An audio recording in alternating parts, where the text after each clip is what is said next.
Hi friends, welcome to cine family 2. Guppedantha Manasu serial hero Mukesh Gowda social మీడియాలో చాలా యాక్టివ్గా ఉంటూ తనకు సంబంధించిన ప్రతి లేటెస్ట్ అప్డేట్స్ని ఎప్పటికప్పుడు షేర్ చేస్తూ ఉంటారు.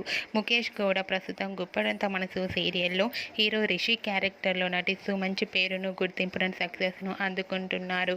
రిషికి అమ్మాయిలలో ఫ్యాన్ ఫాలోయింగ్ విపరీతంగా రోజురోజుకి పెరిగిపోతోంది.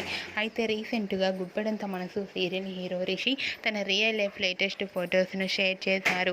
ఆ ఫొటోస్లో రిషి చాలా హ్యాండ్సమ్గా, సరదాగా ఎంజాయ్ చేస్తూ చాలా హ్యాపీగా కనిపించారు. ఆ ఫొటోస్ చూసిన వారంతా స్టైలిష్ అండ్ హ్యాండ్సమ్ హీరో అంటూ కామెంట్స్ పెడుతున్నారు. మీకు కూడా గుప్పెడంత మనసు సీరియల్ హీరో ముఖేష్ గౌడ తన రియల్ లైఫ్ లేటెస్ట్ ఫొటోస్ మీకు నచ్చినట్లయితే మీ అభిప్రాయాన్ని మీ కామెంట్ రూపంలో తెలియజేస్తూ లైక్ చేయండి, షేర్ చేయండి. మరిన్ని ఇంట్రెస్టింగ్ అండ్ లేటెస్ట్ అప్డేట్స్ కోసం మా సినీ ఫ్యామిలీ 2 ఛానల్ని సబ్స్క్రైబ్ చేసుకోండి.